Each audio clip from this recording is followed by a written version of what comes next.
오늘 지금 읽은 누가복음 12장 16절에서 21절 말씀을 가지고 특별히 이 20절에 나오는 네 것이 되겠느냐 하는 제목으로 말씀을 나누도록 하겠습니다.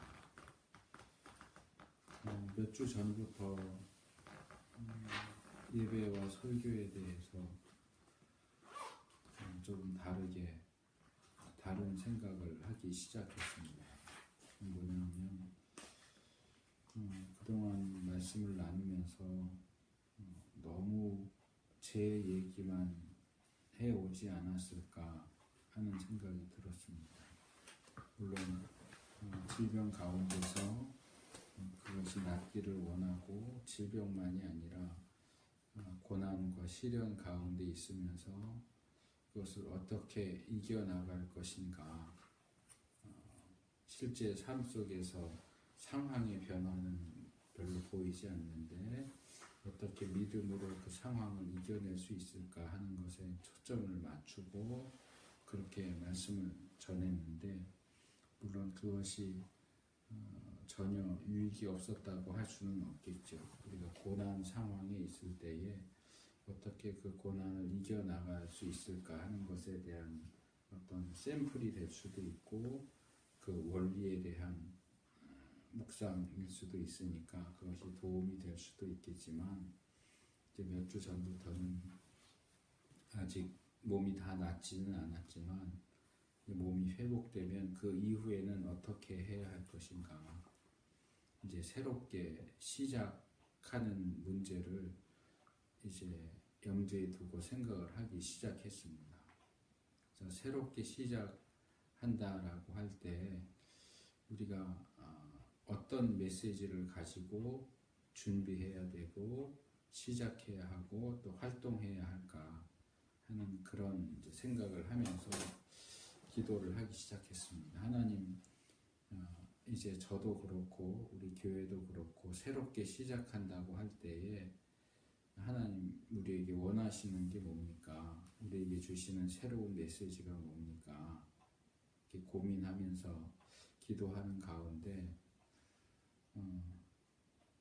특별히 지난 주일 오후부터 제가 이 내용을 가지고 특별히 기도를 하기 시작했는데, 그날 새벽녘에 밤에 잠을 제대로 못 자고 그러다가 새벽녘에 이 말씀이 떠올랐어요. 네 것이 되겠느냐 하는 이 말씀이 떠오르면서 이것이 우리에게 주시는 말씀이고 이것이 새로운 시작을 하면서 새로이 받게 될 메시지가 아닌가 하는 생각을 했습니다. 그래서 오늘 설교부터는 이제까지 어떤 그런 주제들 말고 여기서부터 시작해서 새로운 메시지, 또 어떻게 보면 현실적으로 변화는 없지만 어떤 새로운 사역을 시작한다라는 생각을 가지고 말씀을 전하려고 합니다. 그래서 지금 이 자리에 예배에 참석하신 분들뿐만 아니라 또 제가 이 설교한 내용들을 녹음해서 보내드리기도 하는데 몇 분들한테 그 파일로 설교를 듣는 분들도 역시 염두에 두고 이 말씀을 전하려고 하고요. 그러면서 이 시대를 살아가는 하나님의 백성과 교회가 마땅히 가져야 할 생각이 무엇이고 또 마땅히 취해야 할 행동이 무엇인가 하는 그런 부분에 대해서 말씀을 나누려고 합니다. 오늘은 그 시작하는 지점인데, 제가 정확히 확인은 못했는데 작년인지 재작년인지 아마 부활절 때쯤에 제가 설교하면서 저희 학교 후배 전도사의 죽음에 대한 내용을 나눴던 것 같아요. 그래서 갑작스럽게 위암 말기인 것이 발견이 돼서 몇 개월 투병하다가 소천했는데, 만나서 대화하고 이런 과정 중에 어떤 하나님의 부활의 능력에 대한 소망을 품고 있다 그런 얘기를 들으면서 부활이 어떻게 실제적으로 우리에게 의미가 있는 것이 될 수 있을까 그 고민을 하면서 말씀을 전했던 것이 기억이 나는데 이것이 되겠느냐 하는 이 문구가 떠올리면서 함께 떠올랐던 것이 그 전도사예요. 그래서 좀 엉뚱한 생각이 떠올랐습니다. 왜냐하면 그 전도사는 이제 책을 공부하는 책들을 이것저것 이렇게 사면은 그 학교 석사나 박사 과정은 오픈 캐럴이라고 해서 개인 자리를 주거든요. 학기 초에 추첨해가지고 그러면 그것을 자기 그 자리에다 이렇게 쌓아놔요. 집에 갖다 놓기도 뭐하고 하니까 그래서 추첨할 때마다 자리가 바뀌는데 자기 자리 뽑은 사람한테 가서 내가 이러이러하니까 자리를 좀 바꿔달라 그래서 계속 그 자리에 이제 책을 쌓아놓고 이제 새롭게 이제 나오는 책들이 있으면 또 사다 놓고 그랬던 것이 기억이 나는데 참 뭐 저도 책을 좋아하지만 그 전도사도 참 열심히 책을 사 모았던 것 같은데 네 것이 되겠느냐 하는 생각을 하면서 그 전도사가 그렇게 열심히 사 모았던 책은 누구 것이 되었을까 하는 생각이 떠올랐어요. 누가 가져갔을까?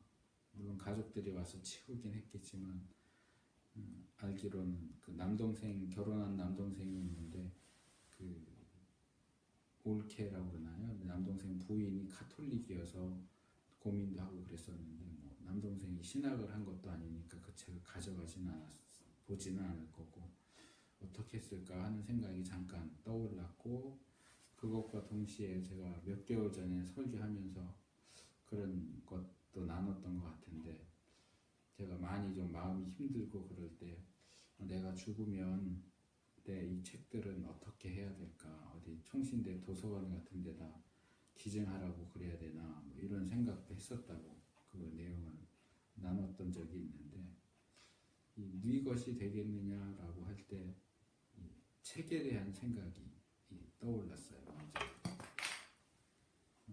뭐 다른 것들은 별로 뭐 소유라고 할 만한 것들이 지은 많아졌지만 제가 저의 소유라고 말할 수 있는 것들은 별로 많지 않기 때문에 이제 아무래도 책에 대한 생각을 먼저 떠올리게 된 것 같은데 내가 열심히 모으고 또 열심히 나의 소유로 삼았던 것들이 내가 죽는다면 과연 그것이 누구 손으로 돌아갈까 하는 그런 생각이 떠올랐고 또 하나 그것과 동시에 떠올랐던 것이 그 몇 주 전에 제가 꿨던 꿈이 떠올랐어요. 죽음과 관련된 꿈을 꿨어요. 뭐 저는 어려서부터 제가 자란 교회가 굉장히 보수적인 교회이기도 했고 제 기억에는 저희 때는 국민학교죠. 지금 초등학교지만 국민학교 저학년일 때부터도 이제 주일학교 가서 말씀 배우고 분반 공부하고 그러면 선생님들이 공산당이 내려와서 총을 앞에다 들이대고 너 예수 믿을래 안 믿을래 예수 믿는다 그러면 쏴 죽이고 안 믿는다 그러면 살려줄게 이럴 너희들 어떡할 거냐 그런 얘기들을 많이 들으면서 자랐어요. 그래서 그런 상황에서도 난 예수님 믿는다 그럴 거다 이런 대답을 했었고 또 뭐 이런저런 성장 과정을 거치면서도 저는 저 자신이 죽음을 두려워하지 않는다고 생각을 했었어요. 뭐 죽으면 죽는 것이 뭐 죽으면 어떡하지 이런 생각은 거의 해본 적이 없는데 이제까지 살아오면서 이 꿈을 꾸면서 갑자기 죽음에 대한 공포를 느끼게 됐어요.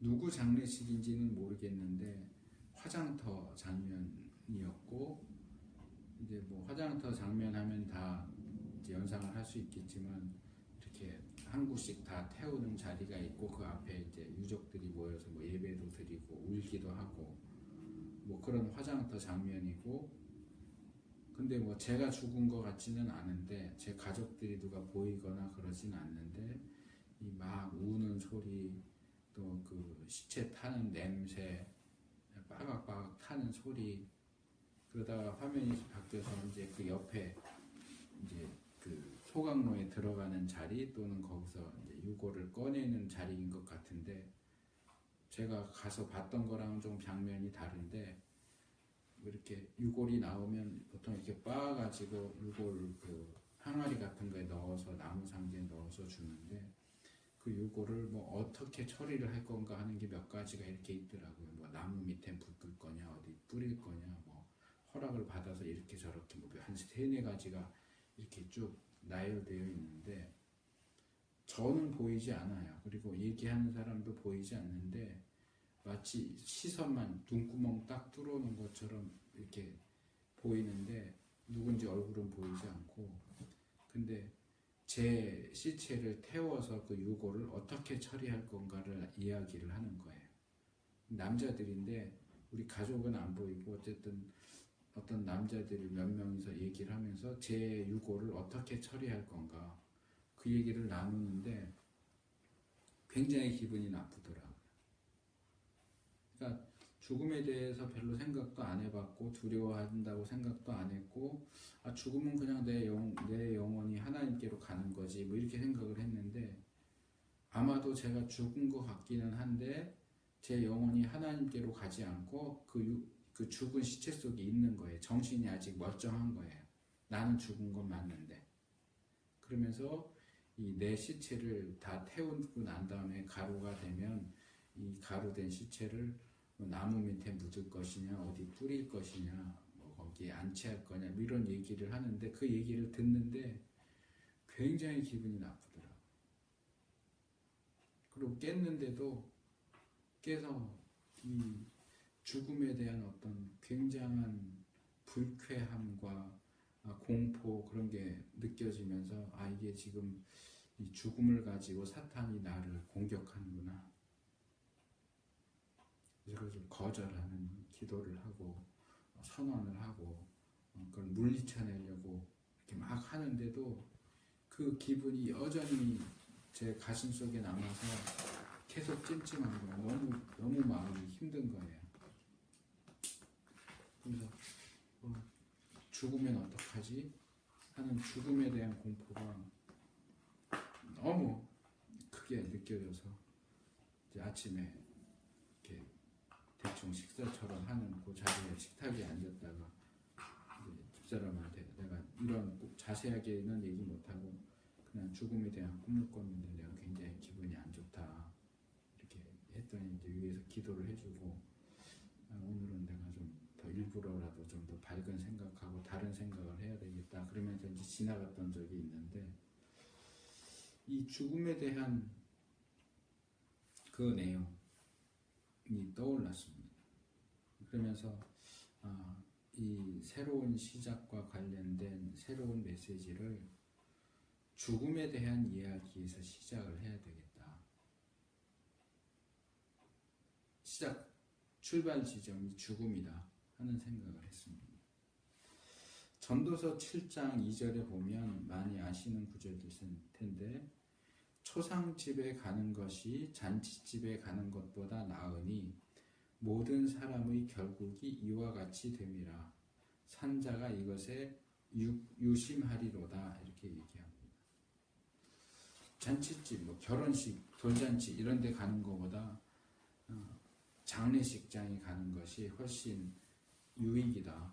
왜냐하면 모든 사람이 결국 다 죽게 되는데, 우리가 그 죽음을 내 자신의 죽음이 아니라도 다른 사람의 죽음에라도 이렇게 맞닥뜨려야, 아, 죽는구나, 내가 아는 누구도 죽었구나, 내 가족도 죽을 수 있구나, 그리고 나도 결국 죽을 수 있구나, 죽는구나, 그것을 깨닫게 됨으로써 이 삶의 자세를 다시 잡을 수 있도록 그렇게 만들어주기 때문에, 웃고 떠들고 즐기는 그런 자리에 가는 것보다 분위기가 좀 그렇고 하지만은 그래도 초상집에 가는 것이 그게 더 지혜로운 행동이고 그게 더 유익한 것이다 라고 이야기를 합니다.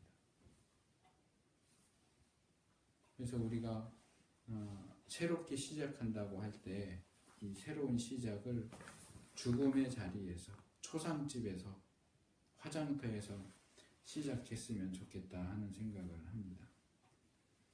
그래서 이제 조금 전에 읽은 누가복음 12장 16절에서 21절까지 말씀을 한 절씩 좀 살펴보면서 말씀을 좀 나누려고 합니다. 먼저 16절입니다.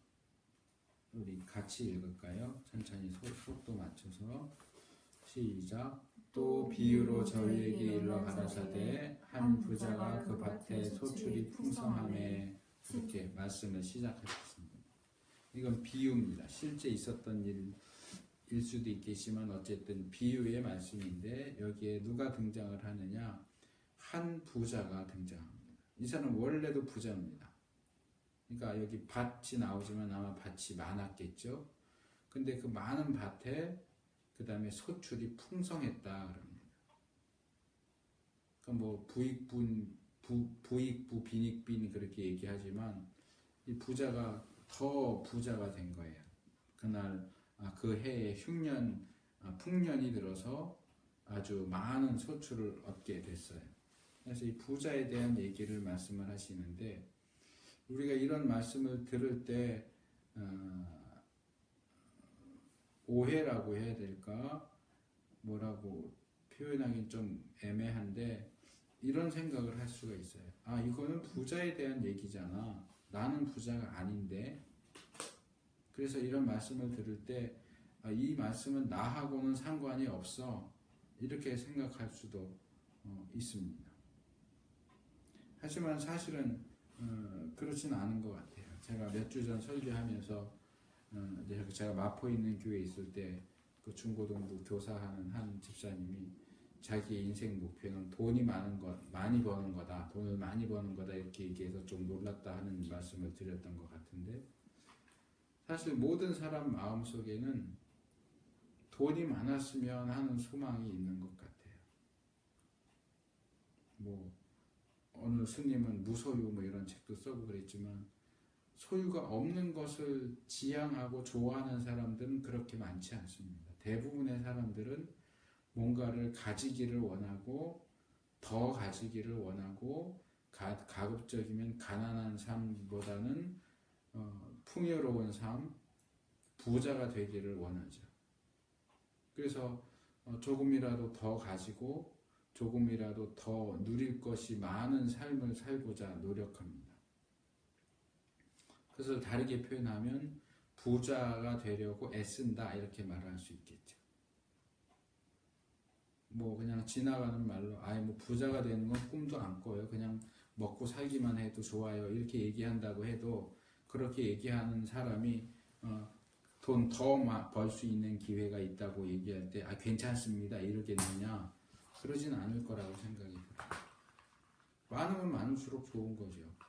내가 그것을 위해서 범죄를 저지르거나 불법을 행하는 게 아닌 한 정상적이고 정당한 방법으로 노력하는데 더 많이 벌 수 있다면 거기에 대해서 노 할 사람은 아무도 없을 거라고 생각이 듭니다. 그러니까 이것은 현실적으로는 내가 돈이 얼마나 있느냐, 내가 돈을 많이 가진 사람이냐, 부자냐 아니냐, 그런 문제도 있겠지만, 사실 한 걸음 더 들어가서 보면 이것은 실제로 내가 부자냐의 문제 이전에 내가 부자가 되고자 하느냐, 부하려고 하는 마음을 가지고 있느냐 하는 문제와 연결된다고 생각이 돼요. 구약에 보니까 잠언 23장 4절에 부자 되기에 애쓰지 말고 내 사사로운 지혜를 버릴지어다, 이렇게 말씀을 합니다. 부자가 되려고 애쓰지 말아라. 부자가 되려고 사사로운 지혜, 잔머리 굴리고 어떻게 남 속여서 등쳐먹고 돈을 끌어모을까, 이렇게 하지 말아라. 부자가 되려고 하는 게 그렇게 중요한 일이 아니다. 너의 인생의 목적을 부자 되는 것, 돈 많이 버는 것, 풍족하게 사는 것에 초점을 맞추지 마라, 이렇게 말씀을 합니다. 어쩌면 그것과 짝이 되는 말씀일 수 있는데, 신약에는 디모데전서 6장 9절에서 이렇게 바울이 말합니다. 부하려 하는 자들은 시험과 올무와 여러 가지 어리석고 해로운 정욕에 떨어지나니 곧 사람으로 침륜과 멸망에 빠지게 하는 것이라 이렇게 얘기합니다. 부하려 하는 자들이 있다. 그런데 저는 부하려 하는 자들이 있다 정도가 아니고 대부분의 사람들은 이 생각을 가지고 있어요. 부하려 해요. 부자가 되었으면 뭐 키 작은 사람은 키 컸으면 하고 뭐 아이들은 내가 TV에 나왔으면 하듯이 대부분의 사람들은 부자가 되었으면 돈이 조금 더 많았으면 어제 그제도 이제 저희 집사람이 큰애하고 이제 이사갈 집을 큰애 이사갈 집을 이렇게 보고 다녔는데 어제 저녁에 큰애가 엄마 집에 갔냐고 카톡을 하면서 집이 왜 이렇게 비싸 그러더라고요. 집이 비싸죠. 전세가 됐든 매매가 됐든.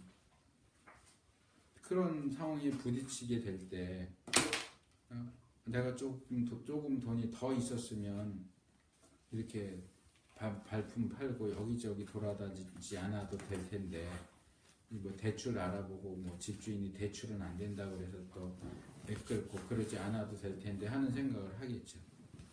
저 돈이 조금 더 많았으면 조금이라도 내가 좀 더 부유했으면 이러지 않을 텐데 그런 마음을 대부분의 사람들이 가지고 있을 텐데 이렇게 부하게 되기를 원하는 사람들은 결국 어떻게 되느냐?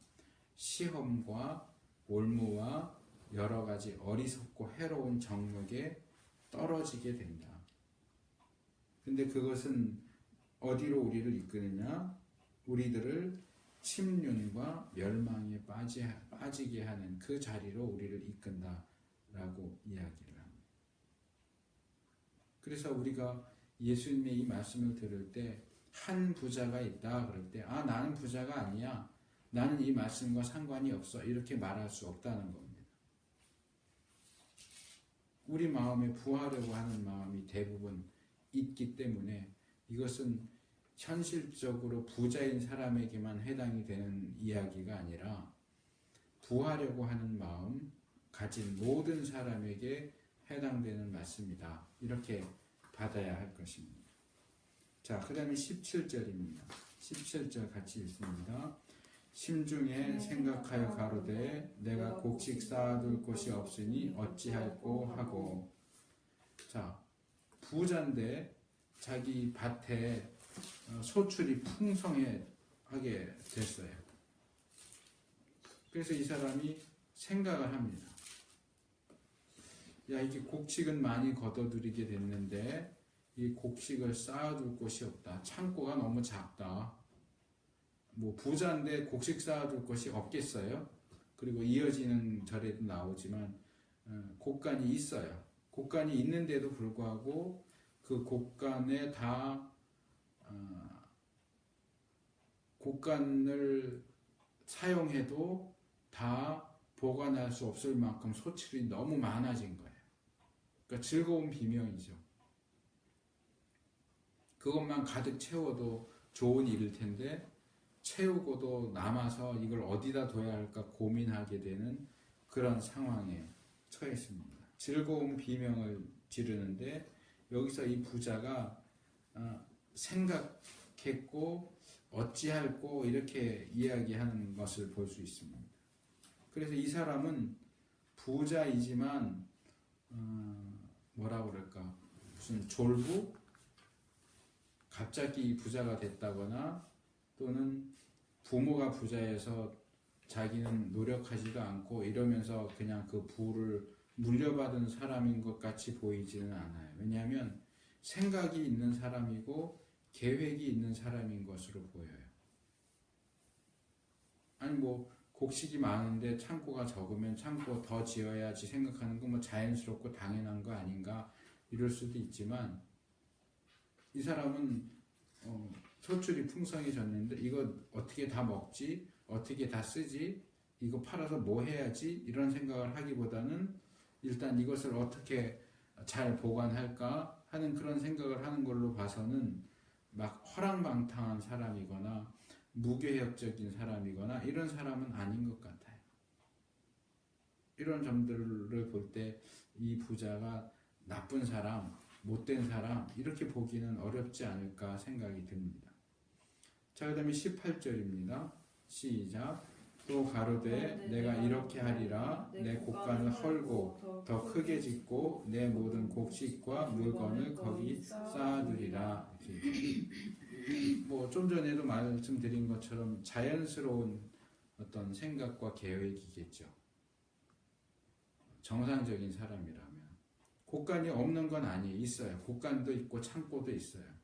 그런데 지금 너무 풍성하게 소출이 나오니까 그것을 쌓아두기에는 곡간이 너무 작은 거예요. 그러니까 자연스럽게 그럼 이거를 헐고 더 크게 지어야겠다. 곡식들을 다 쌓아놓기에 충분할 만한 공간을 확보하고 또 곡식뿐만 아니라 이제 그것들을 팔아서 더 좋은 필요한 물건들을 사놓을 경우에 그런 물건들도 쌓아놓을 수 있는 곡간을 더 만들자. 창고를 만들자. 그래서 곡간이 뭐 3개 있었는데 작은 곡간이 3개 있었는데 그거 헐어버리고 땅도 좀 더 사서 큰 걸로 창고를 한 5개 짓자. 뭐 한 10개 짓자. 이런 식의 계획을 세우고 있는 걸 볼 수 있고 여기서도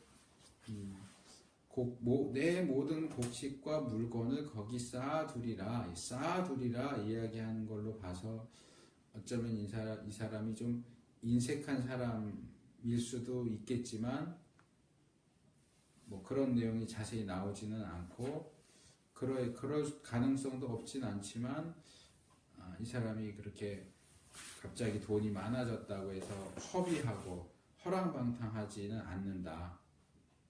많은 사람들이 그러잖아요. 예를 들어서 로또 복권 사서 당첨되면 그게 그 사람 인생에 도움이 되는 게 아니고 오히려 그 사람 인생을 망친다고 하죠. 근데 이 사람은 소출이 풍성해졌다고 해서 그것 때문에 자기의 인생을 망칠 만한 그런 어리석은 사람은 아니었던 것 같아요. 어느 정도 절제도 할 줄 알고 계획도 세울 줄 아는 그런 사람이었던 것으로 보입니다. 19절 읽습니다. 시작. 또 내가 내 영혼에게 이르되 영혼아 여러 해 쓸 물건을 많이 쌓아두었으니 평안히 쉬고 먹고 마시고 즐거워하자 하리라 하되. 자, 이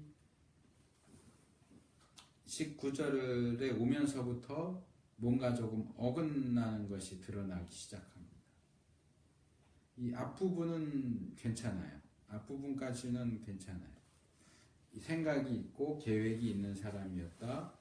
허랑방탕하지 않는 그런 사람이었다. 그 다음에 이 앞부분에 이렇게 얘기하죠.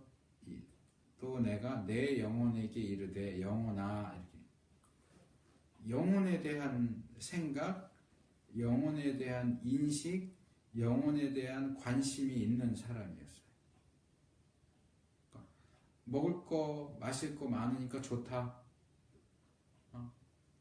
마음껏 먹고, 물론 여기 뒤에도 평안히 쉬고 먹고 마시고 즐거워하자 이렇게 얘기하기는 하지만 이 사람은 자신의 육신만 생각하는 것이 아니라 영혼도 염두에 두고 있는 사람이었다 하는 것을 볼 수 있어요. 영혼에 대한 관심이 있어요. 영혼에 대한 인식이 있어요. 거기까지만 해도 보통 부자들은 성경에는 부자들에 대해서 경계하고 경고하는 내용들이 꽤 많이 나오는데 뭐 우리가 잘 아는 예수님이 만났던 부자 청년도 돈이 많으니까 처음엔 영생을 얻기 원해서 나왔지만 그 재산을 다 팔으라고 하니까 돈이 많았기 때문에 고민하면서 돌아갔다 그러죠. 뭐 그런 경우에서 볼 수 있는 것처럼 부자들은 그냥 일반적으로도 하는 얘기지만 부자는 괜히 부자가 되지 않아요. 그냥 가만히 있는데 부자가 되는 게 아니고 그 사람의 사고 방식, 행동 방식이 돈을 모으는 쪽으로 발달되어 있어요. 그래서 사실은 돈 많은 사람들이 더 인색해요.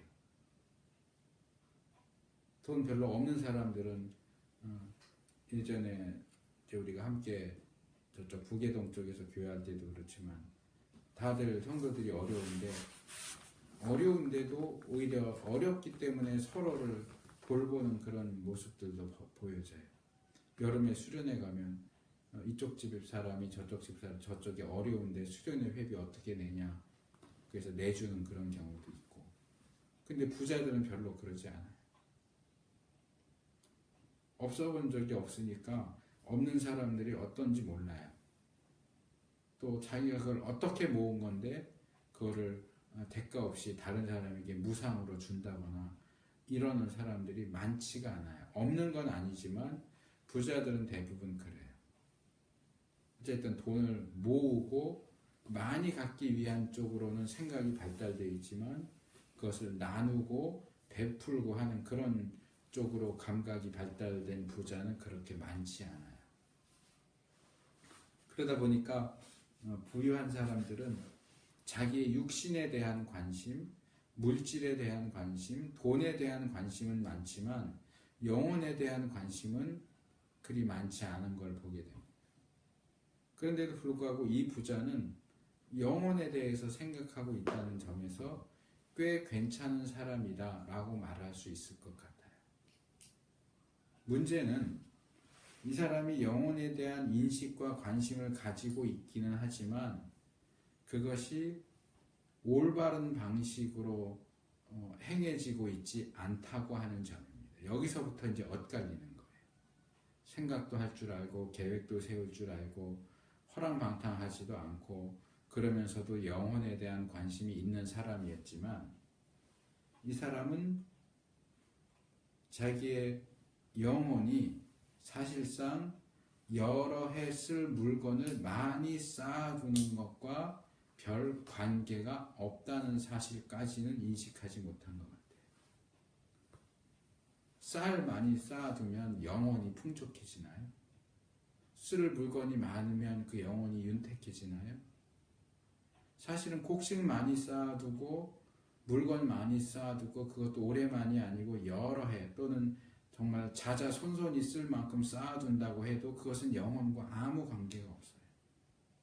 영혼이 여기 평안히 쉬고 먹고 마시고 즐거워하자 그러지만 영혼이 그것을 먹고 마시지 않아요. 우리 육체가 먹는 거지. 물론 이 영혼이 꼭 영혼이라기보다는 자기 자신을 그냥 가리키는 것일 수도 있겠죠. 물건이 많으면 돈이 많으면 마음이 평안하고 즐겁고 이럴 수는 있겠지만 이 사람의 이 사고방식은 적어도 성경이 말하는 사고방식과는 좀 다르다 하는 것을 보게 됩니다. 이사야 5장 12절 말씀을 보면 이거는 좀 중요하기 때문에 누가복음에 이렇게 하나 끼워 놓으시고 또 읽을 거니까 끼워 놓으시고 이사야 5장 12절 말씀을 좀 같이 읽었으면 좋겠습니다. 이사야 5장 12절 말씀.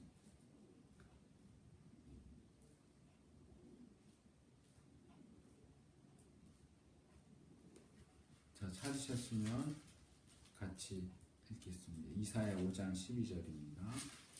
그들이 연회에는 수금과 비파와 소고와 저와 포도주를 갖추었어도 여호와의 행하심을 관심치 아니하며 그의 손으로 하신 일을 생각지 아니하는도다 그랬습니다.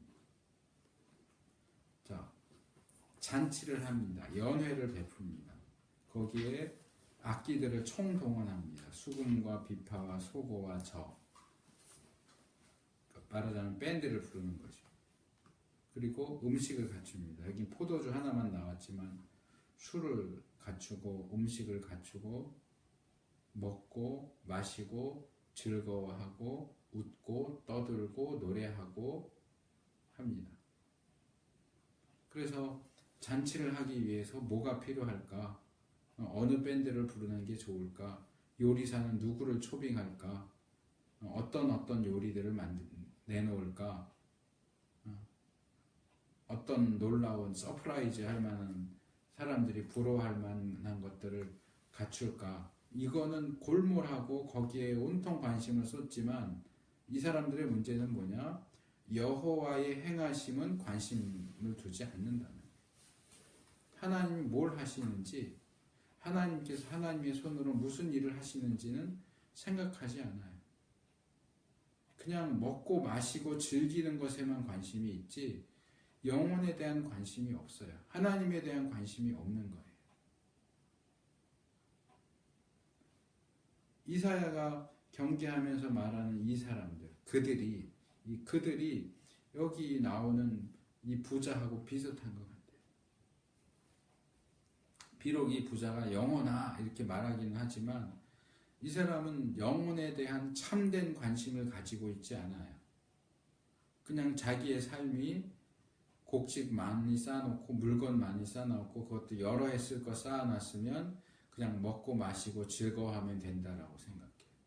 그러면 내 영혼도 즐거워할 거라고 생각하는데 영혼은 그런 것들로 즐거워하지 않는다는 거죠.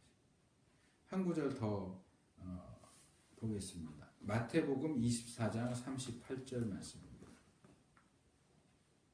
마태복음 24장 38절. 예수님께서 종말 또 예루살렘의 멸망과 종말에 대한 말씀을 감람산에서 하신 이 감람산 강화에 나오는 구절입니다. 24장 38절 시작. 홍수 전에 노아가 방주에 들어가던 날까지 사람들이 먹고 마시고 장가들고 시집가고 있으면서 한 절 더요. 39절. 홍수가 나서 저희를 다 멸하기까지 깨닫지 못하였으니 인자의 임함도 이와 같으리라. 자, 홍수가 일어나기 전에 노아가 방주를 만들던 기간 내내 또 노아가 방주에 들어가는 바로 그 날, 홍수가 시작된 그 날까지 노아 시대의 다른 사람들은 뭘 했느냐? 먹고 마시고 장가들고 시집가고 그러면서 홍수가 나서 자기들이 다 죽을 것을 깨닫지 못했다. 그것도 깨닫지 못한 채 그저 먹고 마시고 결혼하는 거, 아이 낳고 아이 키우고 돈 벌고 잔치나 하고 그런 것에만 온통 몰두하다가 다 멸망했다. 그런데 인자의 임함도 예수님이 재림하실 때도 이런 비슷한 상황이 벌어질 거다. 자, 여기서 예수님 말씀하시는 게 뭘까요? 먹고 마시는 거, 장가들고 시집가는 거 하지 말아야 된다? 그런 걸까요? 우리가 일상적인 삶을 살지 말아야 된다? 그 얘기일까요? 우리나라도 수년 전에 그 92년도였나요? 다미선교회라고 해서 예수님 재림하신다고 그래서 많은 사람들이 직장도 그만두고 학교도 그만두고 집 팔고 재산 팔아서 바치면서 하얀 옷 입고 그 주장하는 교회에 모여서 휴거되길 기다렸던 것처럼 학교도 가지 말고 직장도 가지 말고 다 그렇게 팔고 바치고 그렇게 있어야 된다. 결혼할 것도 없고 공부를 계속할 것도 없고 무슨 계획을 세울 것도 없고 이제 예수님 오시면 끝나는데 그 얘기를 하는 걸까요? 여기서 얘기하는 건 그게 아니에요. 일상적인 먹는 거 하지 말아라, 마시는 거 하지 말아라, 시집가고 장가가는 거 하지 말아라 그 얘기가 아니에요. 사람이 먹지 않고 어떻게 살아요? 나이가 차면 장가 들고 시집 가야죠. 애도 낳아야죠. 문제는 먹고 마시고 결혼하는 것에만 정신이 팔려서 아까 이사야서에서 읽었던 그 말씀처럼 하나님의 뜻이 어디에 있는지 하나님이 뭘 하시는지에는 무관심한 것이 문제라는 거예요. 이런 일상적인 삶, 먹고 마시는 것이 사실상 우리의 영혼과는 무관하다 하는 사실을 깨닫지 못하는 거예요. 뭐 학교도 안 가고 직장도 안 가고 뭐 이런 것이 꼭 잘하는 건 아니지만 사실상 어느 정도는 진실과 가까운 측면도 있기는 해요. 그게 뭐냐? 예수님 오시면 끝난다는 거예요. 예수님 오시면 끝나요. 공부하던 사람도 끝나고요. 사업하던 사람도 끝날 수밖에 없고요. 계속 할 수 없어요. 무슨 의미가 있어요? 그건 다른 말로 하면 예수님이 오시는 것은 세상의 종말이지만 개인의 종말도 마찬가지예요. 제가 오늘 얘기하고 싶은 게 그거예요. 자, 개인이 죽으면 무슨 의미가 있어요? 돈 들여서 공부하다가 죽어버리면, 덜컥 죽어버리면 그게 무슨 의미가 있어요? 공부가. 사업을 아무리 크게 확장하고 벌려놓고 잘 나간다고 해도 정작 그 사람 자신이 죽어버리면 무슨 의미가 있어요?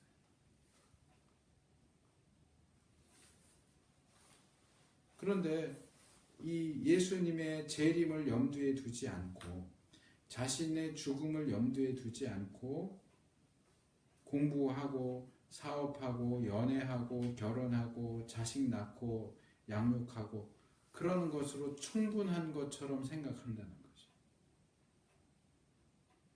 이성 없는 짐승처럼 그냥 먹고 마시는 것에 만족하고 먹을 게 있고 마실 게 있으면 좋다. 자기의 미래가 어떻게 될 건지. 모든 사람이 결국 죽음이라고 하는 똑같은 그 자리로 가게 되는데 자기는 죽지 않을 것처럼 생각하고 그저 먹고 마시는데 정신이 팔려서 사는 그런 사람은 지혜가 없는 거죠. 이성 없는 짐승과 같은 존재인 거예요. 우리가 이성 있는 하나님의 형상을 받아서 지음받은 사람이라면 영혼에 관심을 가져야 돼요. 하나님에게 관심을 가져야 돼요. 하나님이 뭘 행하시는가, 하나님이 뭘 원하시는가, 거기에 관심을 가져야 된다는 거예요.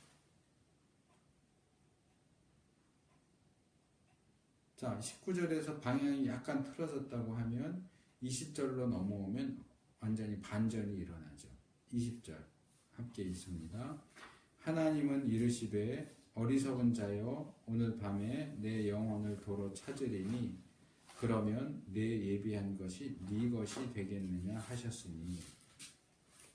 자, 여기까지는 등장인물이 하나밖에 없었어요. 부자가 나왔고 부자의 상황이 나왔고 부자의 생각이 나왔고 부자의 혼잣말이 나왔어요. 그런데 이제 하나님이 등장하셨고 하나님께서 말씀하세요. 근데 하나님께서 등장하셔서 하시는 첫 번째 말씀이 뭐예요? 어리석은 자야. 이 부자를 향해서 어리석은 자다라고 말씀하세요. 그런데 앞에서 한 절씩 살펴봤잖아요. 이 부자는 바보가 아니에요. 생각 없는 사람이 아니에요. 허랑방탕하는 사람이 아니에요. 생각할 줄 알고 계획할 줄 알고 절제할 줄 알고 영혼에 대한 인식도 있는 사람이에요. 그렇지만 하나님이 보실 때 이 사람은 어리석은 자예요. 바보예요. 왜요? 영혼에 대해서 무지해요. 영혼에 대한 인식은 있지만 영혼이 세상 물질과 먹고 마시는 것과 상관이 없다는 사실에 대해 무지해요. 그래서 어리석은 거예요. 먹을 거 마실 거 많이 쌓아놓으면 영혼도 즐거울 것이라고 생각하는 그게 어리석은 생각이라는 거예요. 특별히 하나님께서 그날 밤에 오늘 밤에 너의 영혼을 도로 찾겠다라고 말씀하세요. 또 오늘 밤에 죽는다는 거죠. 부자이고 소출이 많고 당장 내일부터 창고 헐고 새로 지어야지 하는 원대한 계획을 세웠는데 그 다음날 해가 뜨기도 전에 밤에 이 사람이 죽을 거라는 거죠. 그렇다면 너가 예비한 것, 네가 가지고 있는 부요함, 올해 새로 얻게 된 그 풍성한 소출, 그리고 네가 세운 계획, 그런 것들이 다 어떻게 되겠느냐. 특별히 네가 그렇게 관심을 가지고 자랑스럽게 생각하는 너의 그 소유, 그 물건이 과연 누구 것이 되겠느냐, 네 것이 되겠느냐. 네가 그거 계속 가질 수 있을 것 같아? 계속 누릴 수 있을 것 같아?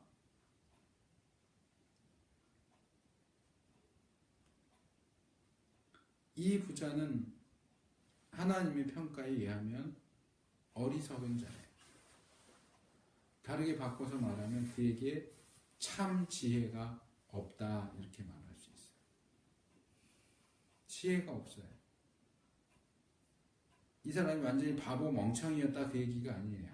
세상적으로는 지혜로운 사람일 수 있어요. 어리석은 사람이 어떻게 부자가 되겠어요?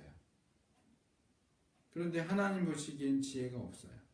야고보서 3장 15절에 보면 지혜에 대한 얘기를 하는데 이러한 지혜는 위로부터 내려온 것이 아니요 세상적이요 정욕적이요 마귀적이니 이렇게 얘기합니다. 이 부자가 가진 그런 종류의 지혜는 위에서부터 하나님께서 주신 지혜가 아니에요. 그냥 세상적인 지혜고 정욕적인 지혜고 그리고 무엇보다도 마귀적인 지혜다 이렇게 말할 수 있어요. 여기서 우리가 우리 자신에게 물을 필요가 있어요. 우리는 어떤 지혜를 추구합니까?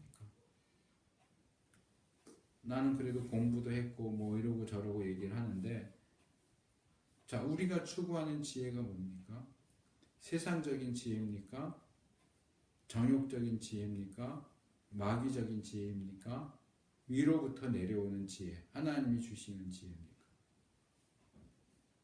그게 어디서 오든 간에 그냥 나는 그냥 먹고 살만한 거 있고 돈 걱정 없이 살 수 있으면 좋아. 그게 세상적인 지혜라고요. 그게 정욕적인 지혜고 그게 마귀적인 지혜라고요.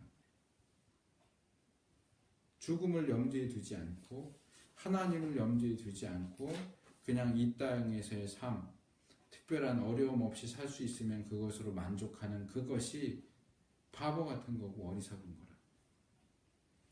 그래서 21절로 넘어오면 예수님께서 이 부자에 대한 이야기의 결론을 스스로 내려주시죠. 같이 읽습니다. 21절. 자기를 위하여 재물을 쌓아두고 하나님께 대하여 부요치 못한 자가 이와 같으니라. 자, 이 사람은 어떤 사람이라고요? 자기를 위하는 사람이에요. 자기만 위하는 사람이에요. 자기를 위해서 뭘 해요? 재물을 쌓아둬요. 자기를 위해서는 재물을 쌓아둘 줄 아는데 하나님에 대해서는 부유하지 못한 자예요. 자기를 위할 줄만 알지 하나님을 위할 줄은 몰라요. 자기 자신에 대해서는 부유한 자인지 모르겠지만 하나님에 대해서는 가난한 자다 이렇게 말씀합니다. 세상적으로는 지혜로운 사람인지 모르지만 하나님에 대해서는 어리석은 자이고 자기에 대해서는 부유한 자인지 모르지만 하나님에 대해서는 가난한 자였어요. 예수님께서 요한계시록 3장 17절에서도 이런 말씀을 하시죠. 내가 말하기를 나는 부자라 부요하여 부족한 것이 없다 하나 내 곤고한 것과 가련한 것과 가난한 것과 눈 먼 것과 벌거벗은 것을 알지 못하도다. 그런데 이 말씀이 예수님이 여기 비유에서 말씀하신 이 부자가 유대인이겠죠. 유대인이니까 아마 하나님을 아는 사람이겠지만 그 사람이 예수님을 믿는 사람인지 아닌지는 잘 모르겠어요. 그런데 예수님이 말씀하시는 이 비유 내용 전체를 놓고 볼 때는 이 사람이 하나님을 잘 아는 사람은 아닌 것 같아요. 그냥 세속적인 사람이에요. 그리고 이 계시록에 나오는 이 말씀도 이게 교회를 향해서 하시는 말씀이란 말이에요.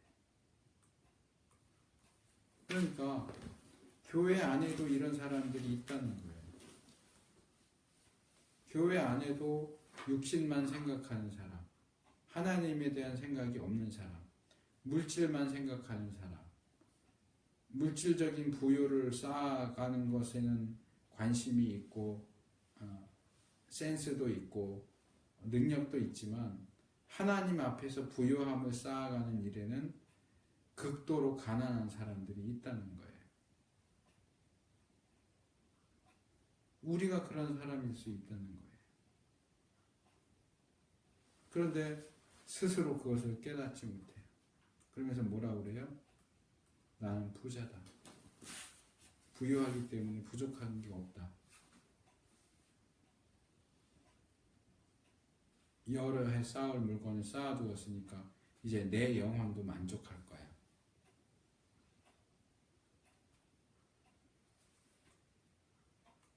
돈이 많으면 영혼이 만족하나요? 우리의 관심이 어디 있느냐. 말씀을 맺겠습니다. 제가 말씀을 시작하면서 죽음의 공포에 대한 말씀을 드렸습니다. 제가 느꼈던 죽음의 공포. 히브리서 2장 15절 말씀에 이런 말씀을 히브리서 기자가 합니다. 한번 같이 읽었으면 좋겠어요. 히브리서 2장 15절.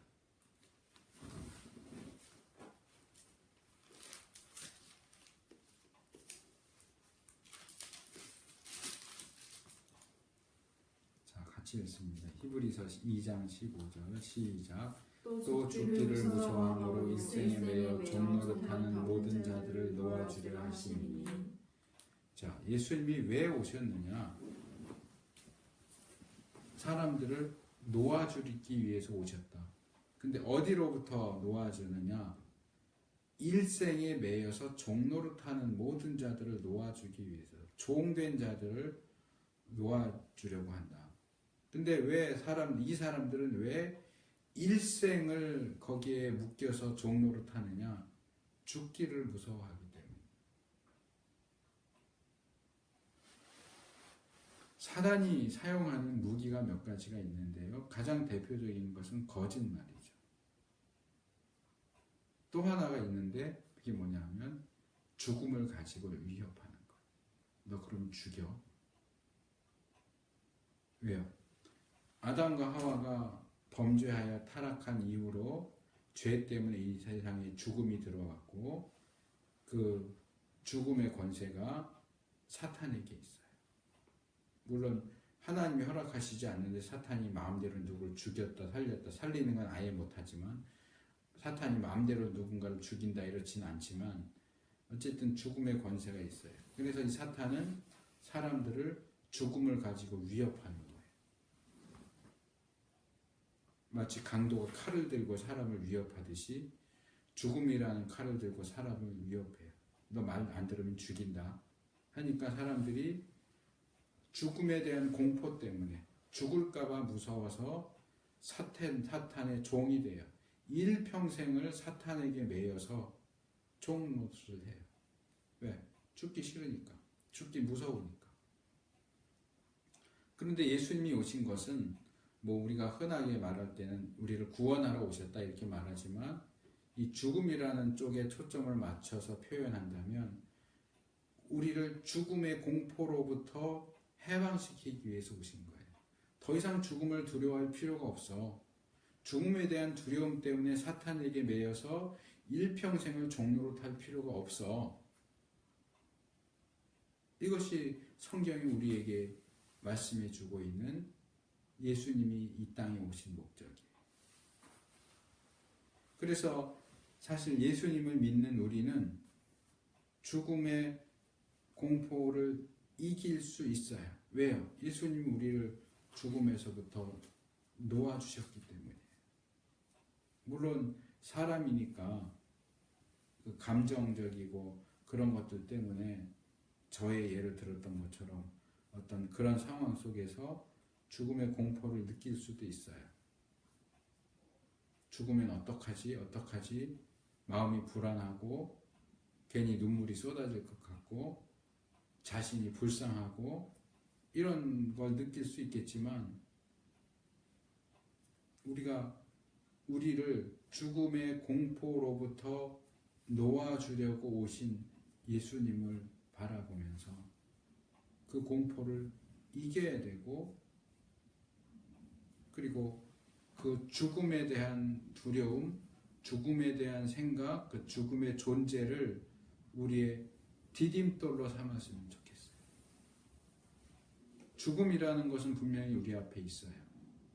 그래서 조직신학적으로는 그렇게 설명을 하더라고요.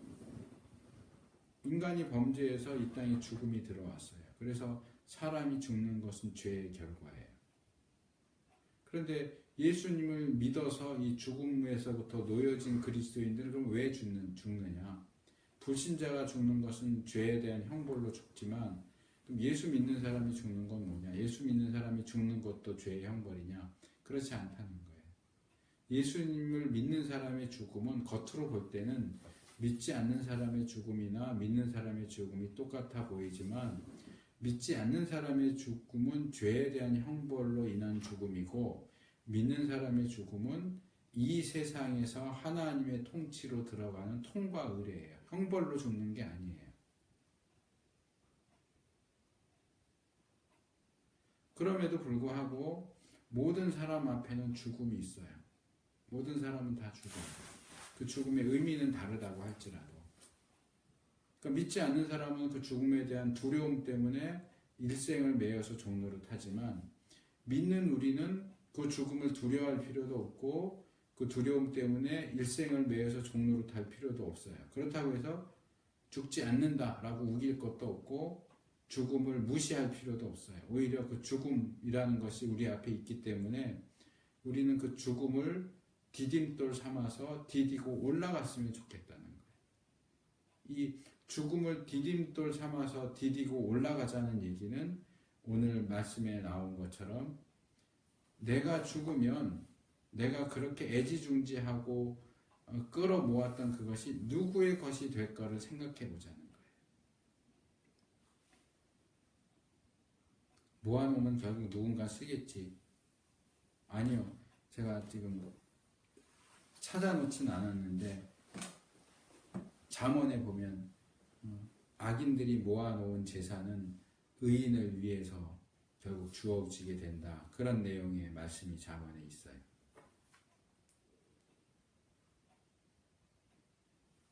내가 모은 재물이 꼭 내 자녀들에게 전해진다. 장담할 수 없어요. 내가 재물을 많이 모아 놓았기 때문에 내 자녀들이 다 그것 때문에 풍족하게 될 것이다. 그것도 장담할 수 없어요. 우리 주위에 그런 경우를 많이 보잖아요. 오히려 재산이 많아서 유산 상속 때문에 형제들끼리 싸우고 찢어지고 상처 입고 하는 경우도 많잖아요. 그래서 아예 유산 주지 않는다. 나 다 사회에 환원한다. 이렇게 하는 분들도 있을 정도로. 그래서 우리가 우리의 삶을 놓고 볼 때 우리의 삶을 우리의 죽음에 비춰보았으면 좋겠다는 거예요. 그냥 아둥바둥 살고 모으고 여기에만 관심을 쏟지 말고 내가 지금 여기서 어떻게든 살아남기 위해서 모으기 위해서 자녀들을 위한 것들을 남겨놓겠다고 아등바등 하는데 내가 죽으면 이게 다 누구 것이 될까? 이게 다 어디로 갈까를 생각해 보자는 거죠.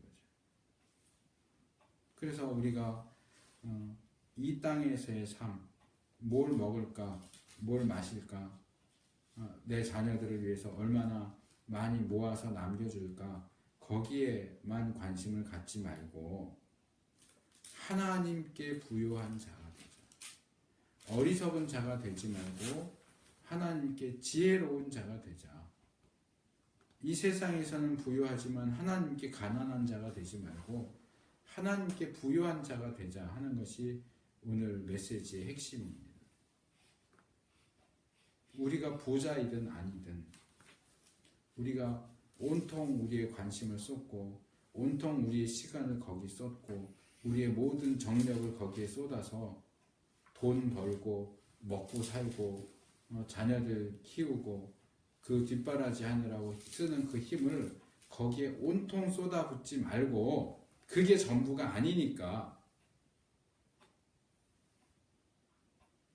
하나님이 원하시는 것, 하나님이 뜻하시는 것, 하나님이 행하시는 것도 좀 생각하면서 거기에 초점을 맞춰서 살자. 하나님 보실 때, 야, 너는 지혜롭구나. 너는 나에 대해서도 부유한 자구나 하는 그런 인정을 받을 수 있게끔 살자는 거예요. 저도 그런 삶을 살기를 원하고 저희 교회도 그런 쪽으로 사역을 할 수 있으면 좋겠다 생각을 하고, 그러기 위해서 우리 교회에 소속된 성도들 개인도 그렇게 사고의 방향을 잡았으면 좋겠다 생각을 합니다. 또 이 설교를 들으시는 분들도 이 삶의 방향, 사고의 방향을 그렇게 틀을 수 있으면 좋겠어요. 그래서 제가 저의 사역, 또 교회의 사역을 생각하면서 이제 새롭게 뭔가를 해야지라고 생각했던 것 중에 하나는, 제가 그 생각을 했어요. 내가 뭘 해야 될까? 내가 뭘 할 수 있을까? 내가 뭘 하면 잘 할 수 있을까? 그래서 몇 주 전부터도 제가 생각을 계속 했다고 그랬잖아요. 그동안 저 자신과 관련된 그런 묵상들과 그런 내용들을 계속 설계해 왔는데, 이제 좀 뭔가 새로운 메시지를 전해야 되지 않을까. 근데 뭐 제가 잘할 수 있는 것이 많지가 않아요. 성경을 할까? 성경을 뭐 한 주에 책 한 권씩 해서 오늘은 창세기 설교하고 그 다음 좀 출애굽기 설교하고 이런 식으로 해서 성경을 바르게 알도록 그렇게 설교하는 걸 할까, 뭐 그런 생각도 해봤고, 어쨌든 제가 그나마 잘할 수 있는 것은 말씀을 가르치는 일인데, 그러다가 제가 내린 결론이 이거예요. 우리 이 예배가 우리 교회 예배고, 여기 참석하는 분들을, 일단은 참석하는 분들을 대상으로서 하는 설교이긴 하지만, 또 제가 이것을 녹음해서 여러분들에게 보내드리기도 하기 때문에, 모든 이 설교를 듣는 분들을 대상으로 삼아서 우리의 사고가 성경적인 사고 방식으로 바뀔 수 있는 그 도움을 줘야 되겠다. 우리가 이 땅을 살아가면서 어떻게 내 육신만이 아니라 내 영혼에 하나님에게 초점을 맞춰서 하나님이 원하시는 그 일을 하면서 살 수 있을지, 그 부분을 돕는 메시지를 전해야 되겠다. 그런 결론을 나름대로 내렸습니다. 그래서 우리 마음속에 이 생각이 있으면 좋겠어요. 네 것이 되겠느냐? 내가 죽으면 지금 열심히 이렇게 모으고 아등바등하고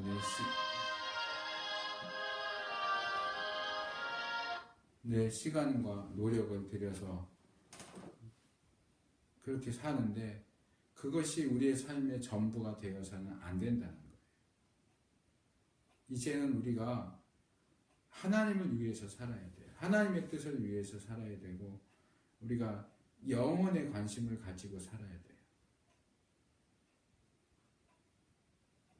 그래서 저와 우리 교회와 성도와 성도들과 또 이 설교를 들으시는 모든 분들의 삶이 그렇게 변화될 수 있기를 축복합니다.